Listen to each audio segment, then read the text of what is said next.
MSLI TV رہنمائی بدلتی دنیا کے لیے۔ بسم اللہ الرحمن الرحیم، الحمد للہ رب العالمین، والصلاة والسلام علی سید المرسلین نبینا محمد وعلی آلہ وصحبہ اجمعین، وبعد۔ حاضرین محترم، بزرگ عزیزو، معزز خواتین، محترم علماء کرام، موضوع آپ کے سامنے اعلان کیا جا چکا ہے کہ عظمت صحابہ کی شان۔ در حقیقت یہ موضوع ایسا ہے جو ایک آدھے گھنٹے کے اندر مکمل طور پر آپ کے سامنے بیان کر دیا جائے، یہ پاسبل تو نہیں ہے، لیکن کوشش میری یہ ہوگی کہ آپ کے سامنے جو اہم ترین نکات ہیں صحابہ کے سلسلے میں وہ آپ کے سامنے میں رکھوں، تاکہ صحابہ کی عظمت ہمیں پتہ۔ در حقیقت صحابہ وہ نفوس ہیں جن کی عظمت کو فرش والوں نے بلند نہیں کیا، عرش والے نے بلند کیا۔ رب کریم نے ان کی صفات، ان کے اخلاق، ان کا کردار، ان کا ایمان، ان کی قربانیاں، ان کا جہاد، ان کی ہجرتیں، نبی کے لیے ان کی نصرتیں، اس دین کے لیے انہوں نے جو کچھ کیا، ان سب کو اللہ تعالیٰ نے کئی ایک آیتوں میں اپنے قرآن پاک میں بیان کیا، اور ان کے مرتبے کو اتنا بلند کیا کہ انبیاء کے بعد سب سے عظیم ترین مرتبہ انہی کا۔ ہمیں اور آپ کو معلوم ہے انسانوں کے اندر یا مخلوق کے اندر عظمت والی مخلوق انبیاء اور رسول ہیں۔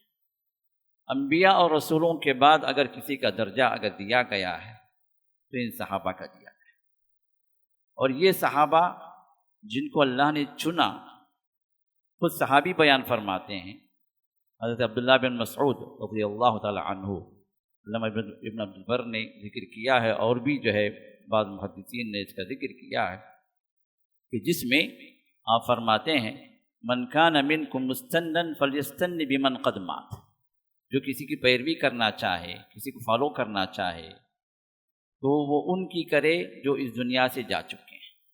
اور پھر فرمایا یہ وہ لوگ ہیں، کون ہیں، کن کے بارے میں اشارہ کر رہے ہیں؟ فرمایا اولئک اصحاب محمد، یہ وہ لوگ ہیں جو محمد صلی اللہ علیہ وسلم کے ساتھی، یہ اصحاب ہیں، صحابہ ہیں، یہ محمد کے صحابہ ہیں۔ جن کی خصوصیات کیا ہیں؟ 5 خصوصیات بیان فرما۔ پہلی خصوصیت کیا ہے؟ افضل هذه الامہ، اس امت کے سب سے افضل ترین، ان سے بڑھ کر فضیلت والا کوئی، ان سے بڑھ کر مقام والا کوئی نہیں ہے، انبیاء کو چھوڑ کر۔ اس امت کی سب سے افضل ترین جو ہے جماعت۔ نمبر 2، ابرھا قلوبا،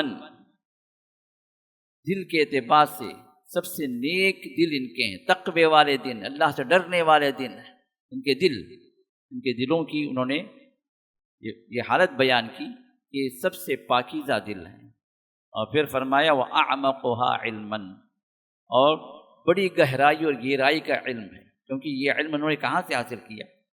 نبی علیہ السلام سے حاصل کیا، براہ راست حاصل کیا، تو سب سے زیادہ گہرائی والا علم ان کو اللہ نے دیا ہے۔ وَأَقَلُّهَا تَكَلُّفًا، اور چوتھی بات کیا ہے؟ تکلفات کے اعتبار سے، بناوٹی چیزوں کے اعتبار سے بہت ہی دور ہیں لوگ، بہت کم ہیں ان کے اندر۔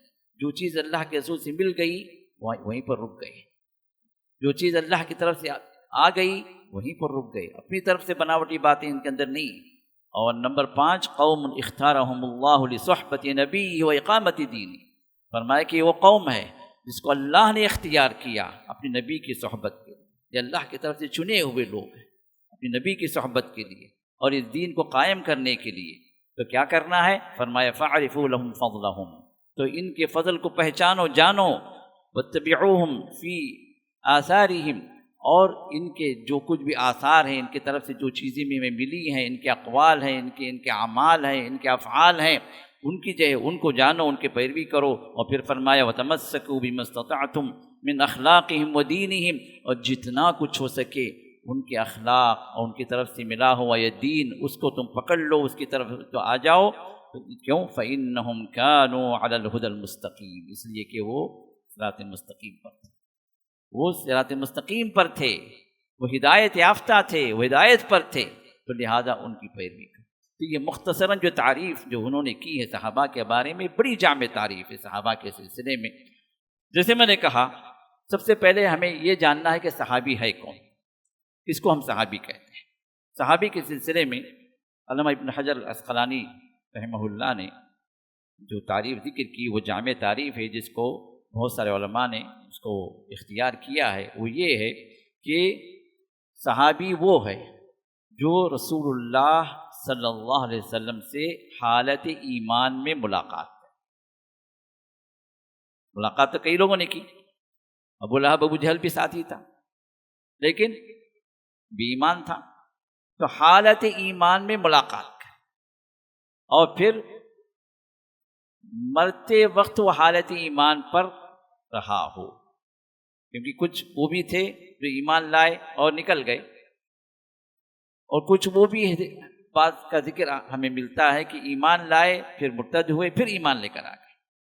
اب یہ صحابی تو مرتے وقت وہ حالت ایمان پر باقی رہے، تو یہ وہ ہیں جو جن کو صحابی کہا گیا، ان کی جب اس کی جمع پلورل کیا ہے؟ صحابہ۔ اب یہ وہ لوگ ہیں جن کو اللہ نے اختیار کیا اپنے نبی کی صحبت کے، جن کو اللہ تعالیٰ نے وہ مقام دیا پوری مخلوق کے اندر، جو مقام اللہ تعالیٰ نے انبیاء کے سوا کسی اور کو عطا نہیں کیا۔ انبیاء کے بعد ان کا درجہ، انبیاء کے بعد ان کا درجہ، تو ان کے درجات کو ہمیں پہچاننا ہے۔ اور دوسرے اعتبار سے اگر دیکھا ہم کہیں گے تو یہ ہم امت اسلامیہ کی جان ہے، اگر اس جان کو ہٹا دیا گیا تو پھر یہ امت بیکار ہے۔ اور شیعوں نے یہی کام کیا، رافضیوں نے یہی کام کیا۔ عبداللہ بن سبا یہودی کے چیلے، جہاں سے یہ رافضیت شروع ہوئی، جن کو تفصیل چاہیے میرا پچھلا خطبہ اور اس کے پہلے والا خطبہ ذرا سن لیں، یہ دو خطبے بھی انہی کے سلسلے میں رہے۔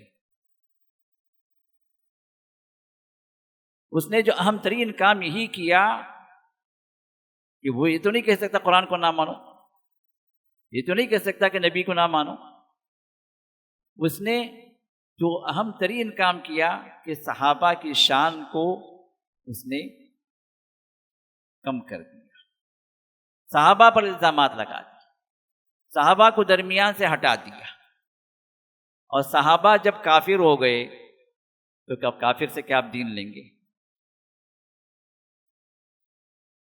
یہ کیا رول ماڈل بنیں گے آپ کے لیے؟ یہ کیا ان کی پیروی آپ کریں گے؟ کافر ہے پورے صحابہ، کافر۔ 3 یا 4 کو انہوں نے الگ کیا، وہ بھی اپنی مصلحت کے اعتبار سے، باقی سب کافر۔ اب کفار سے دین کہاں سے ملے؟ تو کہا کہ ہمارے ائمہ ہیں جی، 12 امامی وہ نقشہ انہوں نے قائم کیا، یہ 12 امام ہے، معصوم ہے، معصوم الخطا، ان سے کوئی گناہ سرزد نہیں ہو سکتا، اب ان سے لو دین، نیا دین قائم ہو گئے۔ صحابہ ہٹ گئے درمیان سے، صحابہ پورے کافر بن گئے۔ یہی وہ اصل کام انہوں نے کیا امت کے اس بٹوارے کا، دین کو بدل کر رکھ دینے کا۔ ضرورت اس بات کی ہے کہ ان صحابہ کی عظمت ہم جانیں، تاکہ ان شیعت کی اس چکر میں، ان کے اس مکروہ جال کے اندر ہم سادہ لوگ مسلمان نہ پھنسیں۔ خاص طور ہمارے بہت سارے نوجوان ان کے نعروں سے متاثر ہیں، ان کی باتوں سے متاثر ہیں۔ در حقیقت ان لوگوں نے وہ کام کیا ہے جو شیطان بھی نہیں کر سکا۔ اللہ رحم فرمائے، ذرا ان کی چال کو سمجھیے۔ صحابہ کی عظمت اگر ہمارے دلوں کے اندر اگر ہے تو اس دین سے محبت میں بھی ملے گی، کیونکہ ان کی عظمتوں کو اللہ نے بلند کیا۔ ذرا آئیے ہم دیکھتے ہیں، تقریباً 12 پوائنٹس اگر وقت اجازت دے تو میں کر دوں گا، ورنہ جتنے رہ گئے جو سن لیا، جو اللہ کی توفیق سے جو مل گئے، اللہ تعالیٰ اس پر ہمیں عمل کی توفیق عطا کرتے۔ آمین یا رب العالمین۔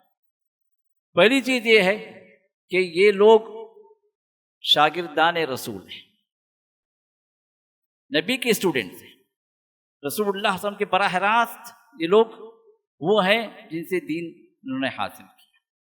ایکس وائی زیڈ نہیں ہے، ادھر سے نہیں ہے، نیٹ کے ذریعے سے نہیں ہے، کسی عالم کے ذریعے سے نہیں ہے، کسی فلاں علامہ کے ذریعے سے نہیں، صاحب وحی کے سامنے زانوئے انہوں نے اپنے زانوں کو طے کیا، انہوں نے جو ہے علم کو حاصل کیا براہ راست، تو کوئی درمیان کے اندر گمراہی والی بات آ ہی نہیں سکتی۔ جو کچھ انہوں نے حاصل کیا وہ اس سے حاصل کیا جس پر وحی کا نزول ہوا۔ یہ پہلی خصوصیت، اور یہ خصوصیت اتنی بڑی ہے کہ دنیا کا کوئی فرد اس خصوصیت داخل نہیں ہو سکتا، کتنا ہی بڑا علامہ کیوں نہ بن جائے، کتنا ہی بڑا جو ولی کیوں نہ ہو جائے، کتنا بڑا امام کیوں نہ ہو جائے، یہ خصوصیت ان کے لیے خاص ہے۔ نبی کی صحبت، نبی سے دین کا براہ راست حاصل کرنا، یہ وہ عظمت ہے جو دنیا کے سب سے بڑا ولی ہی کیوں نہ ہو، ادنا سے ادنا صحابی کے درجے کو تو کیا اس کے پیر کی دھول کو بھی نہیں پہنچ سکتا، پیر کی دھول کو بھی نہیں پہنچ سکتا۔ یہ سب سے بڑی خصوصیت۔ دوسری خصوصیت، ان کی تربیت محمد رسول اللہ صلی اللہ علیہ وسلم کی، یہ نبوی تربیت میں تھے، اللہ کے رسول نے ان کی تربیت فرما، ان کے اخلاق کی، ان کے کردار کی، ان کے اعمال کی، ان کے اقوال کی، ان کے جو خلوتوں کی، ان کے جلوتوں کی، ان کی تجارتوں کی، ہر چیز میں رسول اللہ کی تربیت رہی ہے۔ بازاروں میں اللہ کے رسول جاتے تھے، کچھ بھی غلط بتاتے، بھئی غلطی ہے۔ فیصلے آپ کے پاس آتے تھے، بتاتے تھے کہ یہ صحیح، یہ غلط ہے۔ ان کی زندگیوں کا حال اللہ کے رسول کے سامنے تھا، بتاتے کہ کیا صحیح کیا غلط۔ ان کی تلاوتوں کی تصحیح ہوتی تھی، قرآن کی تعلیم ہوتی تھی، احادیث سنائے جاتے تھے، ان کے اخلاق و کردار کو سنوارا جاتا تھا، ہر چیز رسول اللہ صلی اللہ علیہ وسلم کی 24/7 رسول اللہ صلی اللہ علیہ وسلم کی نگرانی میں تھے۔ یہ نگرانی کا شرف کسی کو نہیں ملا۔ یہ زیر تربیت نبوی، یہ وہ نفوس جو اٹھے تو پھر اللہ تعالیٰ نے ان پر دین کی 30 خصوصیت کے دین کو پھیلانے کی، دوسروں تک پہنچانے کی ذمہ داری بھی اللہ تعالیٰ نے ان کو ڈالی، ان کے اوپر۔ اللہ تعالیٰ نے بعثت، نبوت کے اعتبار سے رسول اللہ صلی اللہ علیہ وسلم بعثت کیا، بھیجا، اور قوموں کو ان کو دعوت دینے کے لیے اللہ تعالیٰ نے صحابہ کی بعثت کی۔ اسی وجہ سے بعض علماء نے فرمایا کہ رسول اللہ صلی اللہ علیہ وسلم کی دوہری بعثتیں، ہر نبی کی بعثت ایک ہوتی ہے، لیکن رسول اللہ صلی اللہ علیہ وسلم کی بعثت دوہری ہے۔ ایک بعثت کیا ہے کہ آپ نبی بن کر آئے، دوسری بعثت کیا ہے کہ آپ کے صحابہ کو اللہ تعالیٰ نے مبعوث کیا تمام امتوں کے لیے تاکہ اللہ کے رسول کا یہ دین پہنچائے۔ یہ خصوصیت کسی اور نبی کو نہیں ملی۔ تو تیسری خصوصیت یہ ہے کہ رسول اللہ صلی اللہ علیہ وسلم کو، کہ ان صحابہ کو اللہ تعالیٰ نے یہ ذمہ داری دے دی کہ وہ دوسروں تک پہنچائے، اور اسی وجہ اعتبار سے اللہ کے رسول نے ارشاد فرمایا کہ خیر الناس قرنی ثم الذین یلونہم ثم الذین یلونہم، بہترین لوگ، سب سے بہتر، سب سے بہتر، ان سے بہتر کوئی نہیں ہے جو میرے زمانے کے میرے اصحاب ہیں، پھر اس کے بعد ان کے اصحاب، اس کے بعد ان کے اصحاب، تابعین تبع تابعین کا سلسلہ، یہ تین جو خیر القرون ہیں۔ اور چوتھی خصوصیت، یہ وہ لوگ ہیں جنہوں نے اپنا سب کچھ میں کیا کیا آتا ہے، انسان جو کچھ سوچے سب آ جاتا ہے، سب کچھ، چاہے ان کا مال ہو، چاہے ان کے اولاد ہو، ان کے ازواج ہوں، ان کی تجارتیں ہوں، ان کی ملکیتیں ہوں، ان کے گھر ہوں، جو بھی اللہ نے ان کو دیا ہے وہ سب کچھ انہوں نے اس دین کی خاطر اللہ کے رسول کے قدموں میں لا کر ڈال دیا۔ ہوا نہیں ہوا؟ پڑھیے سیرتیں، پڑھیے صحابہ کے حالات، کیا پتہ چلتا ہے کسی بھی معاملے میں یہ قربانیاں، یہ ایثار کسی بھی معاملے میں پیچھے نہیں رہے۔ رسول اللہ صلی اللہ علیہ وسلم کی قول زبانی حکم تو کیا، صرف ایک آنکھوں کا اشارہ، جسے ہم کہتے ہیں ابرو کا اشارہ، ایک ابرو کے اشارے پر اپنی جانوں کو قربان کیا، اپنے مالوں کو لا کر نچھاور کر دیا۔ کئی واقعات ہیں، وقت نہیں ہمارے پاس، لیکن واقعات کی بھرمار ہے۔ یہ قربانیاں ان کی ہیں، رجال صدقوا ما عاہدوا اللہ علیہ، اللہ نے خود شہادت دی ان کے بارے میں۔ یہ وہ لوگ ہیں جو کچھ انہوں نے اللہ تعالیٰ سے وعدے کیے، اس وعدوں کو انہوں نے سچ کر دکھایا، پورا کر دکھایا۔ اللہ نے سورۃ الحشر میں فرمایا اولئک هم الصادقون، یہ وہ لوگ ہیں جو سچے ہیں، سچے ایمان کے اندر بھی، سچے اقوال کے اندر بھی، سچے اعمال کے اندر بھی، سچے کردار کے اندر بھی، سچے اخلاق کے اندر بھی، ہر معاملے کے اندر سچائی، یہ گواہی رب کریم کی۔ یہ وہ صحابہ ہیں۔ اور اسی اعتبار سے پانچویں بات یہ ہے کہ آدمی پہچانا جاتا ہے اپنے دوستوں سے، اپنی صحبت سے۔ صحبت جیسی ہوتی ہے، جیسے کہتے ہیں جیسے تھیلی، جیسے دوست، ویسے وہ انسان جیسے روح، ویسے فرشتے بھی بولتے ہیں روح۔ دوستوں کے ذریعے سے، صحبت کے ذریعے سے انسان کی اچھائی یا برائی لوگوں کے درمیان میں واضح ہوتی ہے۔ تو اللہ تعالیٰ نے نبی علیہ السلام کا ذکر کیا۔ سورہ فتح کے آخری آیت پڑھ کر دیکھیے، محمد رسول اللہ، محمد صلی اللہ علیہ وسلم کیا ہے؟ اللہ کے رسول۔ وہ اللہ کے رسول ہیں تو ان کی عظمت، رسول اللہ کی صفات بیان کرنی ہونا، لیکن اللہ تعالیٰ نے وہاں پر کیا کیا؟ رسول اللہ صلی اللہ علیہ وسلم کی رسالت کو بتاتے ہوئے رسول اللہ کی صحبت میں کون ہے، آپ کے اصحاب کون ہیں، اللہ نے ان کی صفات کو گنوایا۔ یہ کتنی بڑی عظمت ہے! رسول اللہ کی رسالت کی صداقت کے لیے اللہ نے پیش کیا آپ کے صحابہ۔ اب آگے کی آیت پڑھی، محمد رسول اللہ، محمد صلی اللہ کے رسول۔ تو پھر ذرا دیکھو ان کے ساتھ کون ہیں، سچوں کے ساتھ سچے ہوتے ہیں۔ ذرا دیکھو یہ کون اصحاب ہیں جو ان کے ساتھ میں ہیں۔ فرمایا والذین معہ، جو لوگ ان کے ساتھ ہیں ان کے اصحاب ہیں، ذرا صفات تو دیکھو، اشداء علی الکفار، کفار پر بڑے سخت ہیں۔ دوسری صفت رحماء بینہم، آپس میں بڑے رحم دل ہیں، بڑے شفقت والے ہیں۔ لیکن جب اللہ کے راہ میں آگے آ جاتے ہیں، اللہ کے دشمن کے سامنے آ جاتے ہیں تو اتنی شدت کے ساتھ، اتنی ثابت قدمی کے ساتھ رہتے ہیں کہ وہاں سے بھاگنا تو درکنار، سوچ بھی نہیں آتی، بڑے سخت ہوتے ہیں کفار کے مقابلے میں۔ رحماء بینہم، پھر تیسری صفت تراہم رکعا سجدا، عبادت کے لیے کھڑے ہوتے ہیں، رکوع میں ہیں، سجدے میں ہیں، عبادت گزار ہیں۔ پھر فرمایا یبتغون فضلا من اللہ ورضوانا، اللہ اکبر، اللہ تعالیٰ کے فضل کے متلاشی ہیں، اللہ تعالیٰ کی رضامندی کے خواہاں ہیں، ہمیشہ اس بات کا انہیں خیال رہتا ہے کہ رب راضی ہو جائے۔ یہ دل کی حالت ہے، میں کتنا بھی نیک کیوں نہ ہوں، بظاہر ہو سکتا ہوں لیکن اندر سے نہیں۔ اندر کی حالت گواہی کون دے؟ وہ رب دے جو جانتا ہے دلوں کی حالت۔ رب گواہی دے رہا ہے، یبتغون فضلا من ربهم ورضوانا، یبتغون فضلا من اللہ ورضوانا۔ اور یہی بات اللہ تعالیٰ سورۃ الحشر میں فرماتے ہیں، یبتغون فضلا من اللہ من ربهم ورضوانا۔ یہی الفاظ اللہ تعالیٰ وہاں پر بھی ذکر کرتے ہیں صحابہ کے بارے میں۔ رب سے یہ لوگ فضل مانگتے ہیں، فضل کے متلاشی ہیں، اور ساتھ ہی ساتھ اللہ کی رضامندی ان پر اتر جائے، رب راضی ہو جائے۔ اور یہ رب کا راضی ہونا اتنی بڑی نعمت ہے، دنیا کی نعمتوں میں سب سے اونچی ہے، اور جنت کی نعمتوں میں بھی سب سے اونچی ہے۔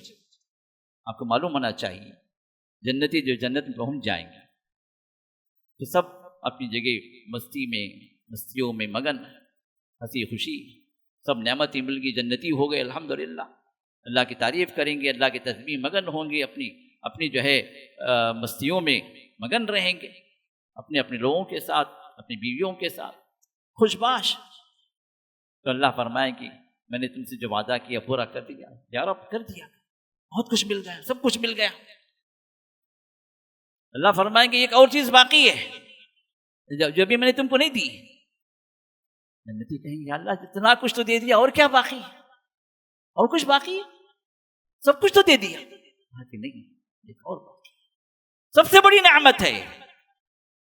احل علیکم رضوانی فلا اسقط علیکم ابدا، میں تم پر اپنی رضامندی کو رکھتا ہوں، تمہارے درمیان میری رضامندی ہوگی، میری خوشنودی ہوگی، میں ہمیشہ تم سے راضی رہوں گا، کبھی ناراض نہیں ہوں گا۔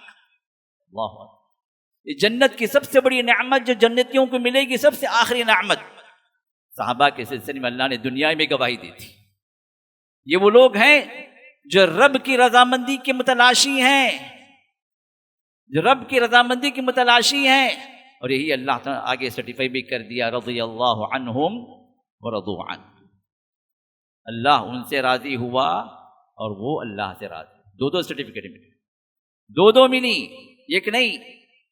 ایک تو اللہ ان سے راضی ہوا، یہ غیب کی خبر ہے، غیب کی خبریں، اللہ ان سے راضی ہو گیا، اللہ خوش ہے ان سے، اور وہ بھی اللہ سے خوش ہے۔ اب یہ سرٹیفکیٹ، میرا سوال یہ ہے، یہ سرٹیفکیٹ کیا وقتی تھی یا ہمیشہ کے لیے تھی؟ اللہ تعالیٰ صرف نبی جب تک موجود تھے، اللہ نے نبی کو موجود رکھا، اس وقت تک یہ صحابہ رضی اللہ عنہم ورضوا عنہ کیٹیگری میں تھے، یا ہمیشہ کے لیے اللہ تعالیٰ نے اس کو رکھا؟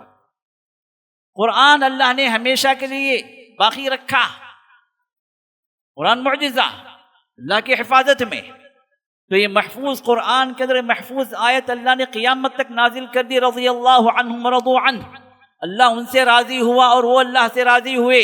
اللہ کو معلوم تھا کہ اس کے صحابہ کے اختلافات ہوں گے، اللہ کو معلوم تھا کہ اللہ کے نبی کے بعد یہ مسائل پیش آئیں گے، اللہ کو معلوم تھا کہ جنگیں ہوں گی، جو کچھ بھی ہوا اللہ کے علم میں تھا نہیں تھا نا، تو اللہ تعالیٰ نے پہلے ہی نازل کر دیا کہ راضی، ان کے تمام اعمال سے میں راضی ہوں، ان کی غلطیوں کو میں نے معاف کیا، جو غلطیاں ہوئی جنگ احد میں غلطی ہوئی، فرمایا لقد عفا اللہ عنہم، ہم نے ان کو معاف کر دیا، اللہ نے معاف کر دیا ان کی غلطیوں کو۔ درگزر کرنے کے بعد ہی تو رضامندی آتی ہے، معاف کرنے کے بعد ہی تو بندہ کسی سے راضی ہوتا ہے۔ معافی نہیں کیا، دلوں کے اندر ہم کچھ رکھے ہوئے ہیں اور کہتے ہیں کہ راضی ہوں جی، کہاں سے راضی ہوں؟ خوش بندہ کب ہوتا ہے؟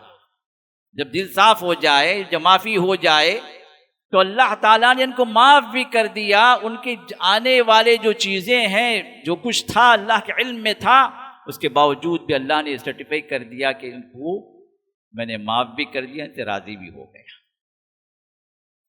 دنیا کے اندر ہم کہتے ہیں کہ بھائی اتنے بڑے جو ہے یہ عظیم شخصیت ہے، نوبل پرائز ان کو ملا بھائی۔ نوبل پرائز کسی کو ایک کافر کے ذریعے سے مل جاتا ہے تو اتنا مسلمان خوش ہو رہا ہے۔ سب سے زیادہ نوبلسٹ پرائز یہ ہے کہ اللہ کی رضامندی اس پر اتر جائے اور اللہ سرٹیفائی کر دے کہ میں اس سے راضی ہو گیا۔ اس سے بڑھ کر کوئی نوبلسٹ پرائز ہے؟ سوچیں ذرا، کائنات کے سب سے نوبلسٹ پرائز ان کو دیے گئے ہیں، اللہ کی جانب سے سرٹیفکیشن دیا گیا ہے، اور اس کے باوجود بھی لوگ جو ہے ان کی ٹانگیں کھینچنے میں تھکتے نہیں، ان پر جو ہے الزامات کی بھرمار، ان کے خلاف بکواس، ان کے خلاف جو ایسی باتیں جو انسان اپنے باپ کے لیے، اپنے بھائی کے لیے نہیں کر سکتا، ویسے بات ان صحابہ کے لوگ کرتے ہیں۔ شرم کرے، اللہ تعالیٰ کی سرٹیفکیشن قیامت تک کے لیے باقی رہے گی۔ اللہ اگر نہ چاہتے تو قرآن میں نازل نہیں کرتے یہ چیز، کیونکہ صحابہ ان کے بعض کی غلطیاں ہوئی تو اللہ تعالیٰ قرآن نازل نہیں کرتے، ہاں بھائی اس وقت ہوا، ہو گیا، لیکن اللہ نے قرآن میں نازل کر دیا کہ قیامت تک کے لیے قرآن محفوظ رہے گا، قیامت تک کے لیے سرٹیفکیشن محفوظ رہے گی، قیامت تک کے لیے یہ بات قائم رہے گی کہ اللہ ان سے راضی، جس سے رب راضی ہو گیا پھر بندوں کو کیا حق ملتا ہے کہ وہ ان سے ناراض ہوں؟ جن بندوں کی شان کو اللہ نے بلند کیا، عرش والے نے بلند کیا، تو فرش والوں کو کیا حق ملتا ہے کہ ان کی شان کو کم کریں؟ کون ہوتے ہیں آپ؟ کس کھیت کی مولی ہیں آپ؟ کہاں سے یہ چیزیں جب آپ سوچتے ہیں؟ بندہ اپنے باپ کے خلاف، باپ غلطی بھی کرے تو باپ کے خلاف انسان سنتا ہے بھپر جاتا ہے، یہ تو باپوں کے باپ ہیں، یہ تو امت کے سرخیل ہے، یہ تو وہ لوگ ہیں جن کو اللہ نے چنا اپنے نبی کی صحبت کے لیے، وہ عظمتیں دی ان کو، اور ان عظمتوں کی پامالی ہم جو بڑے آسانی سے کرتے ہیں، اپنی مجلسوں میں ان کے خلاف بکواس کرتے ہیں۔ ایک ایسے ایمان والے، ایک ایسے مسلمان ہیں۔ اور ایمان کی نشانی اللہ تعالیٰ نے چھٹی چیز اللہ تعالیٰ نے یہاں پر بتائی کہ ایمان کی نشانی کیا؟ ایمان اور ہدایت ان پر موقوف ہے۔ ہاں، اللہ نے فرمایا فَإِنْ آمَنُوا بِمِثْلِ مَا آمَنْتُمْ بِهِ فَقَدِ اهْتَدَوْا، اگر لوگ فَإِنْ آمَنُوا بِمِثْلِ مَا آمَنْتُمْ بِهِ، اگر لوگ ایمان لائیں اے صحابہ جس طرح تم ایمان لائے ہو، بِمِثْلِ مَا آمَنْتُمْ بِهِ، جس طرح تم ایمان لائے ہو، تو پھر ہدایت کا معیار صحابہ کے ایمان پر موقوف کر دیا۔ ایمان صحابہ کی طرح ہو تو پھر ہدایت ہے، منہج صحابہ ہو تو ہدایت ہے، عقیدے صحابہ ہو تو ہدایت ہے، ایمان صحابہ ہو تو ہدایت ہے۔ اور جو لوگ صحابہ کو درمیان سے نکال ہی دیتے ہیں، نہیں جی وہ کافر ہیں، اللہ فرماتے ایمان ان پر موقوف ہے، یہ ایمان والے ہیں، اور تم کہہ رہے ہو کہ نہیں یہ کافر ہے، نعوذ باللہ۔ پھر کہاں کے مسلمان، کہاں کے یہ دعوے چل رہے ہیں اپنے ایمان، اپنے مسلمان ہونے کی؟ سوچیں ذرا۔ تو ایمان کو اللہ نے موقوف کر دیا یہاں پر، کیوں؟ اس لیے کہ زبان ان کی تھی۔ قرآن معجزہ ہے نا، ہم کو معلوم ہے قرآن معجزہ ہے تو ہم کیا بولتے ہیں؟ قرآن معجزہ ہے جی، کیا معجزہ ہے جی؟ نہیں، اس کے اندر جو ہے فزیولوجی ہے، جیولوجی ہے، اسٹرانومی ہے، یہ ہے وہ ہے، یہ سب جو اللہ تعالیٰ نے پہلے ہی بتا دیا، اب جو ہے پروف کر رہے ہیں۔ ٹھیک ہے، یہ اسٹرانومی، جیولوجی، فزیولوجی، کیمسٹری سب جو ہے صحابہ کو معلوم تھی کیا؟ صحابہ کو معلوم تھی؟ اس زمانے میں تھی یہ سب چیزیں، یہ سائنس اس زمانے میں تھی۔ اب آپ پروف کر کے بتا رہے ہیں کہ جو بھائی یہ جو ہے اللہ تعالیٰ نے قرآن میں بیان کیا تو قرآن معجزہ ہے۔ ایک پلس پوائنٹ ہو سکتے ہیں، اصل معجزہ یہ نہیں ہے۔ اصل معجزہ جو چیلنج ہوا صحابہ کے سامنے، اس وقت کے عرب لوگوں کے سامنے، وہ زبان کا معجزہ تھا۔ زبان دانی میں یہ لوگ سب سے آگے تھے، اللہ کے رسول کے براہ راست شاگرد تھے۔ قرآن ان کے سامنے نازل ہوا، کون سی آیت ناسخ ہوئی، کون سی آیت منسوخ ہوئی، کون سا حکم کب آیا، کون سا حکم جو ہے کس پر عمل جو ہے اللہ کے رسول نے کینسل کر دیا، سب باتیں جو ان کے سامنے موجود تھی۔ تو معیار یہ ہے، دین کو حاصل کرنے کا معیار یہ ہے۔ اور نمبر 7، ان کے بارے میں لب کشائی کرنے والے منافقین ہیں، ان کے بارے میں کچھ اول فول بکنے والے منافقین ہیں۔ اللہ نے فرمایا اذا قیل لهم آمنوا کما آمن الناس قالوا ونؤمن کما آمن السفہاء، جب لوگوں سے کہا جاتا ہے کہ جس طرح صحابہ ایمان لائے ویسے ایمان لاؤ، تو یہ لوگ کہتے کیا یہ بیوقوف جس طرح ایمان لائے اس طرح ہم ایمان لائیں؟ تو اللہ نے فرمایا الا انہم هم السفہاء، بیوقوف تو یہ لوگ ہیں جو صحابہ کو چھوڑ کر اپنی منمانی کر رہے ہیں، جو صحابہ کے طریقے پر نہیں چل رہے ہیں۔ تو جو صحابہ کے طریقے کو چھوڑ دے وہ بیوقوف ہے، اپنی منمانی کرنے والا ہے۔ اور پھر نمبر 8، جس کے اندر اللہ تعالیٰ نے ذکر کیا وَمَن يُشَاقِقِ الرَّسُولَ مِن بَعْدِ مَا تَبَيَّنَ لَهُ الْهُدَىٰ وَيَتَّبِعْ غَيْرَ سَبِيلِ الْمُؤْمِنِينَ نُوَلِّهِ مَا تَوَلَّىٰ وَنُصْلِهِ جَهَنَّمَ، جس میں ان صحابہ کے منہج کو چھوڑنے والا در حقیقت گمراہ۔ اس آیت سے یہ بات واضح ہوتی ہے کہ اختلاف ان صحابہ سے جو انسان کرے، کیونکہ یہاں پر سبیل المؤمنین سے صحابہ کا منہج ہے، علماء مفسرین جو اس بات کا ذکر کیے، صحابہ کے منہج کو جو چھوڑ دے وہ در حقیقت رسول سے اختلاف کرنے والا ہے، رسول کا مخالف ہے۔ تو لہذا ان کے منہج کو پکڑ کر آگے چلنا یہ ہدایت کی راہ ہے۔ اور اسی طرح اللہ تعالیٰ نے اپنے نبی کے ساتھ صحابہ کے ذکر کرتے فرمایا کہ اللہ تعالیٰ جہاں پر عزت و شرف عطا کریں گے، اس نبی کو، اس کے ساتھ رہنے والے صحابہ کو اللہ ذلتوں سے، رسوائیوں سے بچائیں گے۔ یوم لا یخزی اللہ النبی والذین آمنوا معہ، اللہ تعالیٰ نے بشارت دی ہے کہ اللہ تعالیٰ وہاں پر عزت کا بہترین مقام انہیں عطا فرمائیں گے، ہر ذلت و رسوائی سے اللہ بچائیں گے۔ اور نمبر 10 اس کے اندر اللہ نے ارشاد فرمایا اولئک کتب فی قلوبہم الایمان وایدہم بروح منہ، اللہ نے فرمایا کہ یہ وہ لوگ ہیں جن کے دلوں میں اللہ نے ایمان کو لکھ دیا۔ ایمان کا دعویٰ ہم کرتے ہیں، ہماری زبان کرتی ہے ایمان کا دعویٰ، لیکن کیا اللہ نے سرٹیفائی کیا کسی کے لیے کہ ان کے اندر ایمان کو ہم نے لکھا ہے، ایمان موجود ہے ان کے اندر؟ اصل مومنین قرآن کے اندر جہاں بھی مومنین کا ذکر ہے کون ہے؟ ہمارا آپ تو تھی نہیں، اصل مومنین تو وہی، انہی کا تو ذکر ہے پورے قرآن کے اندر۔ ایمان کے صرف ان کے دعوے نہیں تھے، رب کی شہادتیں موجود ہیں۔ تو اللہ نے فرمایا کہ کتب فی قلوبہم ایمان وایدہم بروح من، اللہ تعالیٰ پھر روح القدس کے ذریعے سے ان کے اللہ نے مدد بھی کی ہے۔ تو لہذا احادیث کے اندر بھی صحابہ کی عظمتوں کو رسول اللہ نے ذکر فرمایا، اور اللہ کے رسول کی محبت کو آپ نے مربوط کر دیا صحابہ کی محبت سے، ان کے بغض کو، ان سے نفرت کو رسول اللہ صلی اللہ علیہ وسلم اپنی نفرت کے مترادف قرار دیا۔ ترمذی کی حدیث ہے، اس میں آپ نے فرمایا کہ اللہ اللہ فی اصحابی، میرے صحابہ کے بارے میں اللہ سے ڈرو، جو منہ میں آیا نہ بکو، ان کے خلاف اپنے دماغوں کے اندر، اپنے ذہنوں کے اندر غلط باتیں نہ لاؤ، ان کی عظمتیں اپنی جگہ۔ فرمایا لا تتخذهم غرضا من بعدی، میرے بعد جو تم ان کو جو ہے نشان نہ بتلاؤ، نشان نہ بناؤ، ان کے اوپر جو ہے کچھ نہ ایسی باتیں نہ کسو، ایسی باتیں نہ بولو جو ان کو تکلیف دیں، جو ان کی شان کے خلاف ہوں۔ فرمایا فمن احبہم، یاد رکھیں، جو ان کو پسند کرے، جو ان کو چاہے، جو ان سے محبت کرے، فبحبی احبہم، میری محبت کی وجہ سے جو ان کو پسند کرنا، ان سے محبت رکھنا میری محبت ہے، مجھ سے محبت رکھنے کے برابر ہے۔ ومن ابغضهم فببغضی ابغضهم، جو ان سے نفرت کرے وہ مجھ سے نفرت کر رہا ہے، جس کی وجہ سے وہ ان سے نفرت کرے۔ اللہ کے رسول کی محبت صحابہ کی محبت، صحابہ سے محبت اللہ کے رسول کی محبت ہے۔ صحابہ سے اگر کوئی نفرت کر رہا ہے تو در حقیقت اللہ کے رسول سے نفرت کر رہا ہے۔ جو اللہ کے رسول سے نفرت کرے وہ مسلمان ہے۔ رسول اللہ صلی اللہ علیہ وسلم نے اور ایک اور حدیث میں فرمایا جو بخاری اور مسلم کے اندر ہے، فرمایا کہ لا تسبوا اصحابی، میرے صحابہ کو گالی مت دو، برا بھلا مت کہو، ان کی شان میں گستاخی نہ کرو۔ کیوں؟ ان کا مرتبہ کیا ہے پتہ ہے؟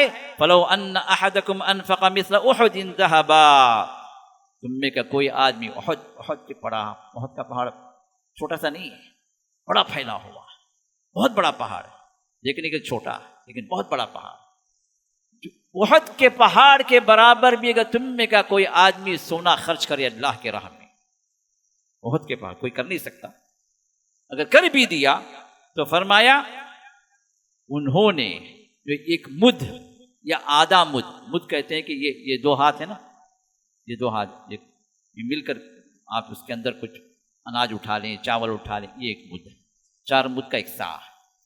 یہ آدھا مد کیا ہے؟ ایک ہاتھ۔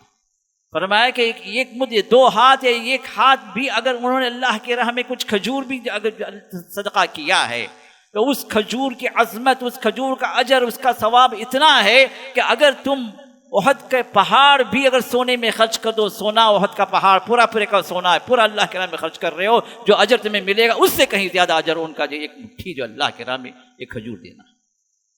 یہ عظمتیں اور بڑی آسانیاں سے لوگ جو ہے ان کی تنقید کرتے ہیں، ان کی شان میں گستاخی کرتے ہیں، پھر بھی مسلمان کیسے مسلمان؟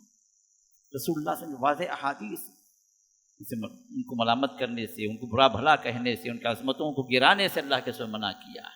اور پھر فرمایا ایک اور علامہ البانی صحیح کہا، یہ آخری بات ہے جو میں ذکر کر ختم کرتا ہوں، فرمایا کہ من سب اصحابی، جس نے میرے اصحاب کو، صحابہ کو برا بھلا کہا، معمولی بات نہیں ہے، فرمایا کہ فعلیہ لعنت اللہ والملائکۃ والناس اجمعین، فرمایا کہ یہ بندہ ہے اتنا بدبخت ہے کہ یہ لعنتی ہے، اللہ کی بھی لعنتیں اترتی ہیں اس پر، فرشتوں کی بھی لعنتیں اترتی ہیں، لوگوں کی لعنتیں اترتی ہیں۔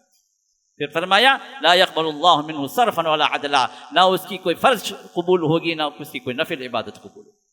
لعنتی ہے، اتنے لعنتی ہیں ہمارے معاشرے میں، ہمارے اپنے اٹھنے بیٹھنے والے لوگوں میں۔ یہ محرم کا مہینہ، صحابہ کی شان میں کتنی گستاخیاں ہو رہی، ابو بکر و عمر کو رضی اللہ عنہما کو کیسے کیسی باتوں سے ان کو جو ہے ٹارچر کیا جا رہا ہے، کیسے شان کی گستاخی ہو رہی ہے۔ عمر بن عاص کو، حضرت معاویہ کو، اس طرح کے اور صحابہ کی شان میں گستاخیاں یہ عام ہو گئی ہیں۔ تو اس سلسلے میں اللہ سے ڈرنا چاہیے ہمیں۔ اور آخری بات کے اعتبار سے کچھ باتیں ہیں، ذرا اس کو ہم ذہن میں رکھیں، ہمیں کیا کرنا ہے صحابہ کے سلسلے میں۔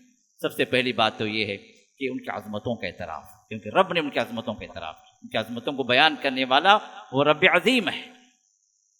ان کی عظمتوں کا اعتراف ہم جانیں، ان کی عظمتوں کا اعتراف کر دلوں کے اندر ان کی عظمتوں کو بٹھائیں۔ بشری تقاضے ہر ایک سے، بشر تھے وہ بھی، بشری تقاضے ہر ایک سے ہوتے، لیکن ان بشری تقاضوں کے ذریعے سے جو لغزشیں ہوئے اللہ نے اس کو ہی معاف کر دیا، سرٹیفکیٹ نازل کر دیا، میں راضی ہو گیا۔ جب رب راضی ہو گیا تو ہمیں اور آپ کو کیا مسئلہ ہے بھائی؟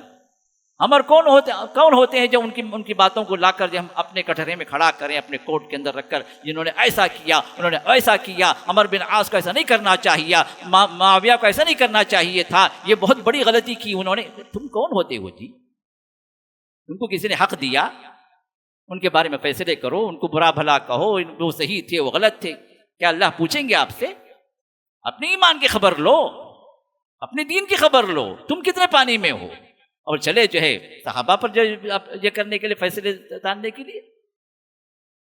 تو اللہ سے ڈریں اس معاملے میں، ان کی عظمتوں کو دلوں میں بٹھائیں۔ پھر دوسری بات یہ ہے کہ اختلافات جو کچھ بھی ہماری زبانیں بند ہوں، کیوں ہم نہیں تھے وہاں پر، ہمیں معلوم بھی نہیں ہے، اور آپ کو معلوم ہے اکثر جو صحابہ کے خلاف جو باتیں پھیلائی گئی ہیں یہ سب جھوٹے روایات ہیں، قلبی کی، واقعی کی، فلاں کی جو جھوٹی روایات ہیں، ان روایات کو پھیلایا گیا ان شیعوں کے ذریعوں سے بڑی پلاننگ کے ساتھ ہماری امتوں کے اندر، ہماری سنیوں کے اندر ان روایتوں کو پھیلا دیا گیا تاکہ صحابہ کی عظمت ہمارے دلوں کے اندر کم ہو جائے۔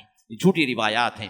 اور تیسری بات یہ ہے کہ ان کی سیرتوں کا مطالعہ کیجیے، ان کے حالات، ان کی قربانیوں کا مطالعہ کیجیے، جانیے، اور پھر ان کی پیروی کرنے کی کوشش کیجیے۔ اور سب سے بڑی بات یہ ہے کہ آج کا جو جنریشن ہے، جو نیو جنریشن ہے، ان کے دلوں کے اندر صحابہ کی عظمت کو بٹھائیے۔ ورنہ ایک دور وہ آئے گا کہ صحابہ کون ہے نہیں معلوم، کافروں کی عظمتیں ہمارے دلوں کے اندر ہیں، بچوں کے، صحابی کون نہیں معلوم ہے۔ ہیرو، کافروں کو ہیرو بنا کر پیش کیا جا رہا ہے، اصل ہیرو تو ہمارے صحابہ ہیں۔ یہ اصل جو ہیروز ہیں ان کے بارے میں روشناس کرائیے ہمارے بچوں کو، ان کی سیرتوں کا مطالعہ کروائیے، ان کے بارے میں بتائیے، تاکہ یہ اسلام کے اصل ہیں، یہ اصل جان ہے امت اسلامیہ کی، یہ جان باقی رہے ہماری جنریشن کے اندر، تعلق ہو صحابہ سے، اور اسی طرح لان تان نہ کریں، صحابہ کو لان تان کرنے والوں سے نہ ملیں، ان کو نصیحت کریں۔ بعض آ گئے الحمدللہ، نہ تو پھر آپ ان سے ہٹ جائیں تاکہ آپ کا ایمان برقرار رہے، آپ کا ایمان سالم رہے۔ اور اللہ سے دعا کریں کہ ہر طرح کی مصیبت سے، ہر طرح کی فتنوں سے اللہ دور رکھے، اور ان کے لیے استغفار بھی کرتے رہیں۔ اللہ نے سکھایا ربنا اغفر لنا ولاخواننا الذین سبقونا بالایمان، یہ صحابہ کے لیے خاص دعا ہے، اور جو لوگ گزر چکے ہیں ان سب کے لیے مغفرت کی دعا ہے اس کے اندر، یہ دعا بھی کرتے رہیں۔ جو کچھ ہم نے سنا اللہ تعالیٰ ہم کو توفیق عطا فرمائے، صحابہ کے متبعین میں سے اللہ ہم سب کو شامل فرمائے، اور ان کے ساتھ اللہ تعالیٰ جنتوں میں ہم سب کو شامل فرمائے، آمین یا رب العالمین۔ بارک اللہ فیکم۔